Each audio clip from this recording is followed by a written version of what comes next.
యెహోషువ గ్రంథంలో మొదటి అధ్యాయంలో 18 వచనాలు ఉన్నాయి. 10 వచనాల వరకు మనం ధ్యానం చేస్తాం. మొన్న 11 మిగిలిన 8 వచనాలు కూడా ధ్యానించాం. దేవునికి స్తోత్రం. హల్లెలూయా. యెహోషువ అనే వ్యక్తి నూన కుమారుడు. ఈయన ఇశ్రాయేలు ప్రజల్లో ఒకడు. మోషేకి శిష్యత్వం చేసినట్టు వాడు నూన కుమారుడు యెహోషువ. దేవునికి స్తోత్రం. ప్రియులారా, యెహోషువ మోషేతో నడిచినప్పుడు మోషేకి ఎంత పరిచర్య చేయాలో, దేవుని పట్ల ఎంత భయభక్తులు కలిగి ఉండాలో, దేవుని ఎలా వెంబడించాలో, ఎలా అనుసరించాలో, ఎలాంటి భక్తి చేయాలో, దేవుని ఎలా వెతకాలో, మన గురువైనటువంటి మోషే ఏ రీతిగా దేవునికి లోబడ్డాడో, దేవుని మాట విన్నాడు, దేవుని ఆజ్ఞ ప్రకారంగా నడుచుకున్నాడు, దేవుని చిత్తము చేయడానికి మోషే ఎలా తన నడుము కట్టుకున్నాడు, ఇదంతా యెహోషువ చూస్తూనే ఉన్నాడు. దేవునికి స్తోత్రం. నిజానికి మోషే ఒక అవమానం కాదు, మోషే ఒక నిందగా తునీకరించట్లో కానీ, కొట్టడానికి రాళ్ళు రుమట్లో కానీ, శిక్షించడానికి కానీ, దొరికితే చంపడానికి కానీ మోషే అనేకమైన పలు బాధలు బ్రతికి అందరితో నడుస్తూ ఇశ్రాయేలు ప్రజల దగ్గర ఆ శ్రమ, బాధ, ఆ దుఃఖము, ఆ శోధన, ఆ సమస్యలు ఎదుర్కొనే వ్యక్తి. ఇంత ఎదుర్కోవడానికి గల కారణాలు ఏంటంటే ఆయన పక్షమున దేవుడైన యెహోవా ఉన్నాడు. ఆమేన్. ఎంతగా ఎదుర్కోవాల్సినటువంటి గొప్ప ధైర్యం ఏంటంటే దేవుని ధర్మశాస్త్రాన్ని ధ్యానం చేసేవాడు. దేవునితో అవసరమైతే ముఖ్యంగా మాట్లాడేవాడు. దేవుని వాక్యము అనుసరించేవాడు. ప్రార్థన చేస్తే పట్టు విడవక దేవుడు ఇచ్చే వరకు కూడా తన యేసుని మోకాలు దిగేవాడు కాదు. దేవుని స్తోత్రం. ఎక్కడ పొల్లుపోకుండా ఆజ్ఞలు కానీ, ఇశ్రాయేలుకి ప్రకటించడం కానీ, ఇశ్రాయేలు జనులకు తెలియజేయడం కానీ, ఇశ్రాయేలు ప్రజలకు ప్రకటించడం కానీ దేవుని వాక్యం ఏమాత్రము ఎందులో తప్పుకోలేదు. నిజానికి మోషే తన దినములు, బ్రతుకు దినములు మరి వృద్ధాప్యం వచ్చినప్పటికీ మరలా ఈ ఇశ్రాయేలు ప్రజలు నడిపించడానికి తనతో పాటు, మోషేతో పాటు తన అనున్నాడు, తన సహోదరి మిరియం ఉంది, చాలామంది అసలు ఉన్నారు. అహరోను సంతతి వారు ఉన్నారు, మోషేకి 2 కుమారులు ఉన్నారు. కానీ మరి ఎందుకో మోషే కుమారులు కానీ, అహరోను సంతతి వారు కానీ దేవుడు లక్ష్య పెట్టలేదు. తిరిగి నూన కుమారుడు యెహోషువ అనగా తన శిష్యుడైన యెహోషువ అని దేవుడు ఏర్పాటు చేసుకున్నాడు. దేవుడు చెప్తాడు, నీవు వెళ్ళి నూన కుమారుడు యెహోషువను అభిషేకించు నా పేరట. దేవుని స్తోత్రం. నీ తనంతరము ఈ నా జనుడు ఎవరు, నా స్వకీయులు ఈ ఇశ్రాయేలును నడిపించడానికి ఆ సామర్థ్యత, ఆ సమర్థవంతమైన ధైర్యము, అలా లోబడి తగ్గించుకొని వారిని నడిపించగలిగినట్టు ఉన్నతమైనటువంటి జ్ఞానము కలిగిన వాడు కనుక నేను అతన్ని అభిషేకించమంటున్నాను, వెళ్ళి అభిషేకించాను. దేవుని స్తోత్రం. హల్లెలూయా. ఎప్పుడైతే దేవుడు చెప్పాడో చెప్పినది చెప్పినట్లుగా దేవుడైన యెహోవా చెప్పిన మాట లోబడి మోషే యెహోషువను అభిషేకించారు. దేవుని స్తోత్రం. యెహోషువను అభిషేకించి ఇశ్రాయేలు ప్రజల మీద నాయకత్వపు అధికారాన్ని యెహోషువకు ఇచ్చినప్పుడు యెహోషువతో దేవుడు మాట్లాడిన మాటలు ఇవన్నీ. నువ్వు అడిగి పెట్టే ప్రతి స్థలాన్ని నీకు ఇస్తాను, నువ్వు వెళుతున్న ప్రతి రాజ్యాన్ని నువ్వు స్వతంత్రించుకుంటావు, సొంతం చేసుకుంటావు. నీకు ముందు వెనక నేను ఆవరింపజేస్తుంటాను. నువ్వు దేనికి భయపడవద్దు, జరవద్దు, నిబ్రమ కలిగి ధైర్యముగా ఉండు, బహుధైర్యము కలిగి నువ్వు ఉండు. కుడివికి ఎడమకి తొట్టులు పోవద్దు.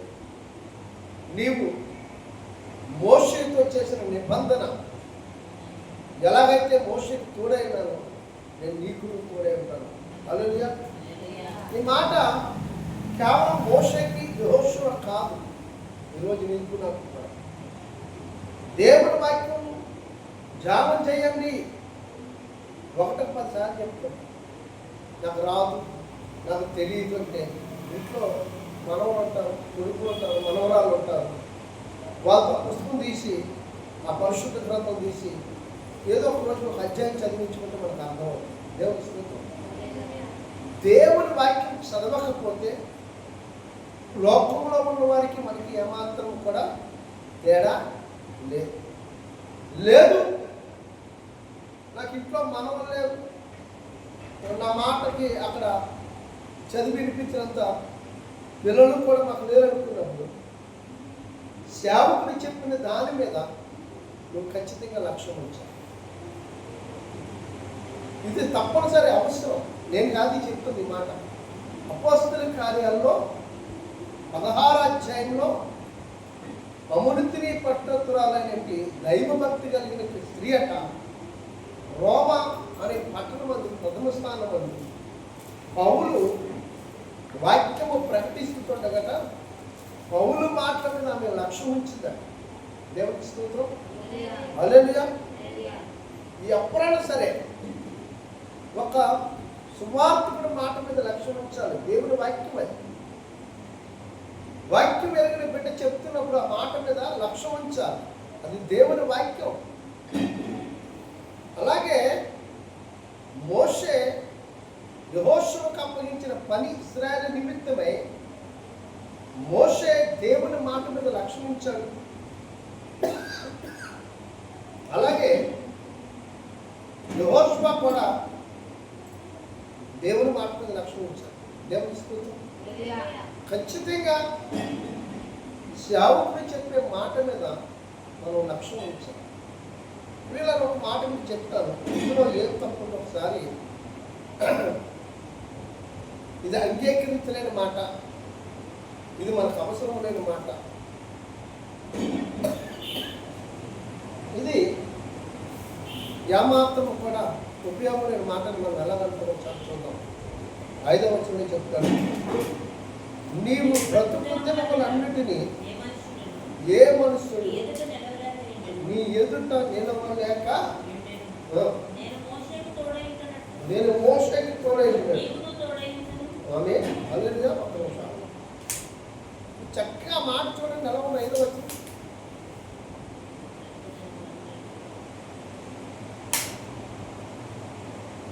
నీవు బ్రతుకు దినములన్నీ ఎదుట ఏ మనుషుడును నీ ఎదుట నిలవలేనట.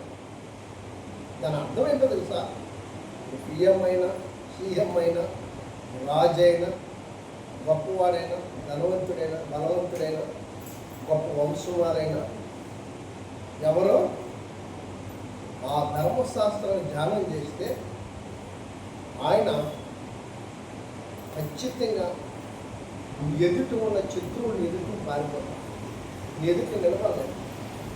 కొంచెం ముందుకెళ్తే నిర్గమకాండం మన గురువు గారు మోషే గారు ఎదుట ఫరో నిలబడలేకపోయాడు. ఫరో సైన్యం నిలబడలేకపోయాడు. ఐగుప్తులు నిలబడలేకపోయాడు. దానికి కారణం ఏంటో తెలుసా? వారికి దేవుడిని యెహోవా తోడైంది. దేవునికి స్తోత్రం. నీ ఎదుట ఏ మనుషుడు నీ బ్రతుకు దినములన్నింటినీ నిలబడలేదు. ఇది మంచిదా చెడ్డదా? మంచిది. నీ ఎదుట నిలబడలేరంటే దాని అర్థం ఏంటి? నీకు వ్యతిరేకంగా నిలబడలేరని అర్థం. నీకు విరోధంగా నిలబడలేరని అర్థం. నిన్ను కొట్టడానికో, లేకపోతే నిన్ను చంపడానికో, నీకు కృంగదీయడానికో, నీ మీద శత్రువులు తెచ్చుకొని హెచ్చించబడ్డానికో అలాంటి వారి గురించి మాట చెప్పాను. మనం వెళ్ళి మాట్లాడడం గురించి కాదు. దేవుని స్తోత్రం. నీ ఎదుట ఏ మనుషుడు అంటే తన భూమి మీద బ్రతికినంతకాలం అలాంటి వారు శత్రువులు ఎంత మాత్రము నిలబడలేరు. హల్లెలూయా. అందుకే ఏమన్నాడు కిందని చూడండి, మోషేకు తోడున్నట్లుగా నిన్ను విడవను ఎడబాయను. ఎలా ఉండాలట? నిబ్బరం, గుండె నిబ్బరం చేసుకోవాలా, ధైర్యం చేసుకోవాలి. యెహోషాపాతు ఆయన ఒక రాజు ఉన్నాడు, ముందుకెళ్తే 2వ దినవృత్తాంతం. ఆయన అమోనీయులు, మోయాబీలు, మోయిసీలు, హిత్తీయులు అరణ్యంలో ఆ చుట్టుపక్కల ఉన్నటువంటి మన్యవాసులు వేల వేల సైన్యం దండెత్తి వచ్చినప్పుడట ఆయనకి భయం పుట్టిందట. కానీ దేవుడు ఏమంటాడు తెలుసా? ఎంతమంది నలుదిక్కుల నుంచి రాని, నువ్వు ధైర్యంగా ఉండి నీ పక్షంలో నేను ఉన్నా. ఆమె హల్లెలూయా. నువ్వు ధైర్యంగా ఉండు. మాట్లాడేవాడిని నేనే, పోట్లాడేవాడిని నేనే, యాజ్యమాడేవాడిని నేనే, యుద్ధం చేసేవాడిని నేనే, వచ్చిన వాళ్ళు వచ్చినట్టుగా తిరిగి పంపించేవాడిని నేను. హాని చెయ్యాలని చూస్తే అత్తమరిచి అనగదొక్కేవాడిని కూడా నేను. అది దేవుడిచ్చిన వాగ్దానం యెహోషువ. హల్లెలూయా. ఆ శత్రువుని అత్తమరిచి జయించే వరకట నిన్ను విడవడు, నిన్ను అప్పగించుడు. శత్రువు నిన్ను అప్పగించుడు. అంజుజాలి నిన్ను అప్పగించుడు. నీ మీద దురపాయాలు పన్నేవారికి యెహోషువను అప్పగించలేదు, మోషేని అప్పగించలేదు కాబట్టే యెహోషువ విధేయుడయ్యాడు. వినయ భావంతో దేవుని మందస్థాన్ని పోయటానికి, దేవుని చిత్తము చేయటానికి, దేవుడు చెప్పిన ప్రతి పనిలో నమ్మకముగా విన్నాడు. హల్లెలూయా. అందుకే మోషేకు ఒక పేరు, దేవుని ఇల్లంతట్లో మోషే నమ్మకమైన వాడు. హల్లెలూయా. అంతేకాదు 23వ కీర్తనలో దావీదు గారు అంటారు, 128 నీ లోగిట్టి భార్య ఫలించే ద్రాక్షావల్లి వలె నీ లోగిట దేవుని కవుగిట దేవుని ఇల్లంతట్లో నువ్వు ఫలించే ద్రాక్షావల్లిగా ఉంటావు. దేవుడు వరుడే ఉన్నాడు, మనము వధువై ఉన్నాం. అందుకే ఆయన లోగిట అన్నాడు. హల్లెలూయా. అంత నమ్మకమైన వాడు మోషే, అంత నమ్మకస్తుడు మోషే దేవునికి. అదే నమ్మకత్వాన్ని తన గురువు గారి దగ్గర పొందుకొని శిష్యర్కం చేసినట్టు యెహోషువ కూడా దేవుని మాటకి లోబడ్డాడు. చూడండి 7వ వచనం, అయితే నువ్వు నిబ్రమ కలిగి జాగ్రత్త పడి బహుధైర్యముగా ఉండి నా సేవకుడైన మోషే నీకు ఆజ్ఞాపించిన ధర్మశాస్త్రం అంతా చెప్పున చేయవలను. నువ్వు నడిచే ప్రతి మార్గమున చక్కగా ప్రవర్తించినట్టు నీవు దాని నుండి కుడుము కానీ ఎడమ కానీ తొలగింపకూడదు. ఈ ధర్మశాస్త్ర గ్రంథమును నువ్వు బోధింపగా తప్పిపోకూడదు. దానిలో రాయబడి వాటి ప్రకారం చేయుటకు జాగ్రత్త పడినట్టు నివారాత్రులు దాని ఆమేన్. హల్లెలూయా. అదండి పరిశుద్ధ గ్రంథంలో ఒక మాట, యెహోవా నీ తట్టు తిరగడానికి వెనుకంటుంది. యెహోవా తన ముఖము చాటు చేసుకున్నప్పుడట మన ముఖమును లజ్జింపజేసాడు. అంటే నీరసంగా, బలహీనంగా. ఇది ఎందుకలా జరుగుతుందంటే ఆయన వాక్యం చదవలేను, ఆయన ధర్మశాస్త్రం ధ్యానించలేను, ఆయనతో నీ సంభాషణ లేనప్పుడు, ఆయనతో నువ్వు కలిసి నడవలేను. అనేకమైన పనులు పెట్టుకుంటాం, కానీ నీ మనసు మాత్రం ఆయన దగ్గర ఉండాలి. హల్లెలూయా. నీకు ఎన్ని పనులు అంటూ ఉన్నాయి, నీ పనులు ఎన్నున్నా నీ చేతులు, నీ కాళ్ళు, నీ దేహంలో ప్రతి అవయవం చేయాలి. నీ ఆత్మ మాత్రం ఆయన ఆనందించాలి. హల్లెలూయా. నీ ఆత్మ ఆయనతో ఉండాలి, నీ ఆత్మకు ఆయనకి లింక్ అయి ఉండాలి. దేవునికి స్తోత్రం. ఆయన నీ దేహాన్ని కోరుకోలేదు. అందుకంటాడు ఇదే దావీదు ఏమంటే దావీదు గారు సమయోల ప్రాంతం ఏమంటాడంటే నేను మనుషులకు పై రూపాలు చూడలేదు, అంతరంగాలను. అది దావీదులో ఆత్మీయ అంతరంగాన్ని చూస్తాడు దేవుడు. మనుషులు పై రూపాలు లక్ష్య పెట్టే దేవుడు అయితే కానీ దేవుడి స్తోత్రం. హల్లెలూయా. యెహోషువకు కూడా అదే చెప్తాడు, నీవు ధర్మశాస్త్రం అంతటి చెప్పు నడుచుకుంటే నీ మార్గంలో కానీ ప్రయాణాల్లో కానీ వెళ్తున్న పనుల్లో కానీ నీ వ్యాపారాల్లో కానీ నీ ఉద్యోగాల్లో కానీ ఏది చేసినా అందులో నువ్వు వర్తిల్లు. ఒకవేళ సర్వజనుడు సమాజంగా కూడుకున్నప్పుడు కానీ సంఘంలో కానీ ప్రతి చోట పైచేయి నీదే, అందరికీ హెచ్చుగా ఉంటాం. నీ మాటే చివరికి అది శాసనంగా మార్చబడతాం. నీ మాటే జరుగుతుంది. ఇంకొక మాట కారణం ఏంటంటే దేవుని వాక్యము అనేకుడి ఎదుట నేను వెలిగింపు చేస్తాను, అనేకుడి ఎదుట గొప్పవారిగా ఎంచుతాను, ఘనమైన వ్యక్తిగా ఎంచుతాను, ఉన్నతమైన వాడిగా అక్కడ నేను ఒక ఉన్నతమైన స్థితిలో వాళ్ళకి కనుపరుస్తాను. దేవుని యొక్క మహిమ, దేవుని ప్రత్యక్షత ఆ వాక్యముగా దేవుని స్తోత్రం. హల్లెలూయా. మనము పూర్వం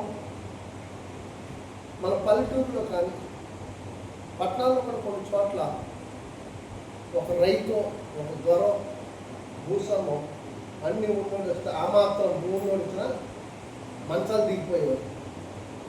అవునా? కనీసం కూర్చున్నప్పుడు కూర్చోడం, కూర్చున్న వాళ్ళు కూడా రాయిని కూర్చుని నెగిసిపోయి పక్కన వెళ్ళిపోయి కూర్చున్నారు. దీని అంతటి కారణం ఏంటో తెలుసా? అప్పుడు కేవలము మత, కుల, ధన, బలగ, గొప్ప వంశం అనే ఒక అహంకారపు దురాత్మ చేత అలా భయపడేవారు. మనకు తెలియదు. ఆ రోజుల్లో ధర్మశాస్త్రం ఎందుకు వచ్చి ఉంటే, ఆ రోజుల్లో దేవుడి వాక్యం ధ్యానించుంటే వారిని నీకు సాగపడి ఉండేవారు. హల్లెలూయా. దేవుని స్తోత్రం. ఐగుప్తులు ఎక్కువ ఉన్నారా, ఇశ్రాయేలు ప్రజలు ఎక్కువ ఉన్నారా? ఐగుప్తులు మోషే దినాన్ని ఎవరు ఎక్కువ ఉన్నారు? ఐగుప్తులు కూడా ఎక్కువే. ఇశ్రాయేలు ప్రజల కంటే ఐగుప్తులే ఎక్కువ ఉన్నారు. ఇశ్రాయేలు ప్రజలు ఎక్కువ లేరు. మన లెక్కకి ఏంటంటే ఐగుప్తుల్లో ఇశ్రాయేలు ప్రజల బానిసత్వంలో ఉన్నప్పుడు మనకి ఎక్కువగా అనిపిస్తారు. ఒకేసారి వచ్చినప్పుడు వాళ్ళు ఎక్కువ ఉన్నారు కాబట్టి ఇశ్రాయేలు ప్రజలు బానిసలుగా చేయవలసిన పరిస్థితి వచ్చింది.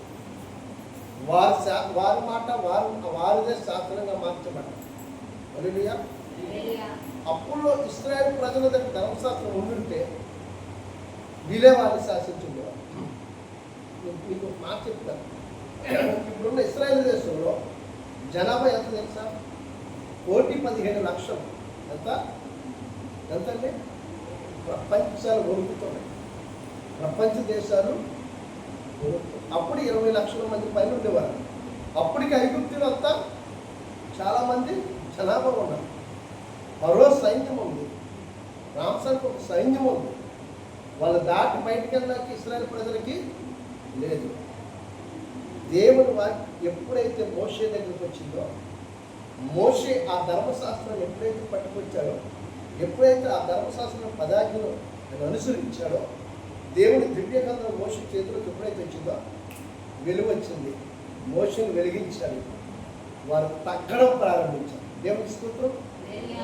ఐగుప్తులు తగ్గడం ప్రారంభించారు. ఆ హింసను తగ్గించడం ప్రారంభించారు. భయంకరమైన పరిస్థితులన్నింటినీ తగ్గించడం ప్రారంభించారు. ఎన్ని పరిస్థితులు అనుభవించారంటే మోషే ఎప్పుడైతే నిలబడ్డాడో అహరోను మిర్యామును తీసుకుని వెళ్ళి అంతే ఐగుప్తులో గొప్ప రాజులందరూ తగ్గడం ప్రారంభం. హల్లెలూయా. ఇది వాక్యం అంటే. అందుకే ధర్మశాస్త్రం చదవాలి. హల్లెలూయా. దేవుడు నీతో ఉండి అవతల వాడు ఎంతట వాడైనా నీకు లోబడిస్తాడంతే. హల్లెలూయా. ఇది ధర్మశాస్త్రం, ఇది వాక్యం, ఇది దేవుడు అంటే యేసుక్రీస్తు ప్రభువారు. హల్లెలూయా. ఊరికనే ధర్మశాస్త్రం ధ్యానం చేయమని చెప్పండి. 1వ అధ్యాయంలో కీర్తన చెప్తాడు, యెహోవా ధర్మశాస్త్రం దివారాత్రము ధ్యానించేవాడు అతను ఎలా ఉంటాడట? నీటి కాలువల ఊరను నాటబడినదై తన కాలమందు ఆకు వాడక తన కాలమందు ఫలమిచ్చే చెట్టు వలె ఉంటాడు. మన కోసం మాట్లాడాడు ఆయన. వాక్యం ఎప్పుడు నువ్వు కలిగి ఉంటే నిత్యము ఫలిస్తూనే ఉంటావు, వర్ధిల్లుతూనే ఉంటావు, అభివృద్ధి నొందుతూనే ఉంటావు. ఎక్కడ చింతనే ఉండదండి మనం. అంటే ఈరోజు ఎలా కడుతుందని ఆ బాధ ఉండదు మనకు. కాపు మానదంటే అనేవి అది పూస్తూ ఉంటుంది, కాస్తూ ఉంటుంది, తింటూ ఉంటాం, వర్ధిల్తూ ఉంటాం, సంతోషిస్తాం, నవ్వుతాం, ఆనందంగా కొనసాగుతూనే దేవుని ధర్మశాస్త్రం ధ్యానం చేస్తే అంత ఫలభరితమైన ఫలాలు మనం అనుభవిస్తాం. హల్లెలూయా. అందుకనే మోషే తనంతరము యెహోషువ అని దేవుడు అభిషేకించాడు. హల్లెలూయా. ఆ సామర్థ్యత యెహోషువకు మాత్రమే ఉందండి. ఎవరి భర్త వాళ్ళు చేయలేరు. మోషేని ఇశ్రాయేలు ప్రజలు కాళ్ళతో పుట్టినప్పుడు నిజంగా ఆ రోజులో మనం ఉంటే ఎప్పుడో పారిపోతాం. మనం నాగలంటూ అయితే పారిపోతారు. నిజమే, ఎవరైనా అంతమంది నడిపించినటువంటి మాటలు కాదు. 20 లక్షల పైగా ఉండి ఇశ్రాయేలు ప్రజలతో ఉండి వాళ్ళందరినీ సమాధానపరచినటువంటి మాటలు కాదు. ఆ నిందలు, ఆ మాటలు, చూటుబడి మాటలు, ఆ సొనుగుని భరించలేము. చిన్న మాటకే ఇంట్లో భార్య అన్న లేదండి, భర్త అన్న, పిల్లలు ఏదన్నా అంటే తట్టుకోలేము. మరి 20 లక్షల పైగా ఉన్నవారు మోషేని ఒక మాట్లాడుతుంటే ఆ పడున్నాడు మీద ఒక్కసారి సొలుకున్నందుకు మోషే విలువైంది కూలిపోయాడు. దేవుడు అంత గొప్పగా నిన్ను నన్ను ప్రేమించాడు. అంత ఉన్నతంగా ఇశ్రాయేలు ప్రజలు ఎలాగైతే ప్రేమించాడో అంతకంటే ఎక్కువగా నిన్ను నన్ను ప్రేమించి తన అద్వితీయ కుమారుడు రక్తాన్ని నీకు ఇచ్చేసాడు. హల్లెలూయా. ప్రాణాలు పెట్టినంతగా నేను ప్రేమించాను. దేవుని స్తోత్రం. ఇశ్రాయేలు ప్రజలను కూడా అలాగే ప్రేమించాను, నిన్ను నన్ను కూడా. అందుకనే మోషే కానాను అనే పాలుతెలు ప్రవహించే దేశానికి వెళ్ళలేకపోయాడు. వెళ్ళింది యెహోషువ, కాలేబును మాత్రమే. దేవునికి స్తోత్రం. యెహోషువ ఆసమాసైన వ్యక్తి. యెహోషువ ప్రార్థించినప్పుడు ప్రియులారా, గిజ్జోన్లో సూర్యచంద్రులు నిలిచిపోయి ఎక్కడ అడుగుతాడు. యెహోషువ అడుగుతాడు, దేవుడు చెప్తాడు, నీకు ముందు కానీ నీ తర్వాత వారు కానీ మళ్ళీ ఇలా అడగకుండా నీకు మాత్రమే చేస్తానని చెప్పి సూర్యచంద్రుడు ఆపేశాడు. హల్లెలూయా. ఇదే మాట సొలొమోను జీవితంలో జరిగింది. నీకేం కావాలి? ఇశ్రాయేలు ప్రజల పరిపాలన, ఇదిగో బంగారం, వెండి, ధనము, ఐశ్వర్యం నాకు ఏమొద్దయ్యా, ఇవన్నీ నా తండ్రికి ఇచ్చావు కదా, ఈ సంపద అంతా ఉంది, నాకు ఇది కాదు, నాకు కావాల్సిన జ్ఞానం అన్నాడు. నీకు ముందు కానీ వెనక కానీ అట్టి జ్ఞానం ఎవరికి? ఏలియా ఉన్నాడు. ఆయన కూడా వర్షం కోసం ప్రార్థన చేస్తే 3.5 సంవత్సరాలు వర్షం ఆగిపోయింది. మరలా ఆయన తిరిగి ప్రార్థన చేసిన వర్షం కురవలేదు. మరలా నీకు ముందు కానీ నీ వెనక కానీ ఏ ప్రవక్తకు నేను ఇలాంటి వాగ్దానం చేయనని చెప్పాడు. దేవుని స్తోత్రం. ఇలా నన్ను గమనించండి. ఒక భక్తుడి జీవితంలో అద్భుతాలు జరిగాయి. మోషే కూడా అంతే. ఎర్ర సముద్రం 2 పాయలు చీల్చేశాడు దేవుడు. యెహోషువ కూడా అంతే. యోద్ధాన్ని వెనక్కి మలమన్నప్పుడు ఏ నీరంతా వచ్చి జలరాశి పారుతున్న నీరేమైందట వెనక్కి వెళ్ళిపోయింది. ఈ రోజుల్లో ఆ తర్వాత ఉన్న ప్రవక్తలకు ఎవరికి ఇవ్వలేదు. వారితో చేసిన వాగ్దానాలు దేవుడు చేసుకుంటూ వచ్చేసాడు. ఇప్పుడు మనకిచ్చాడనుకో, వస్తువులు నీరు నాపేస్తాం, వస్తువులు వర్షాలు నాపేస్తాం మన అవసరాలకు. మీకు అర్థమైందండి. నేను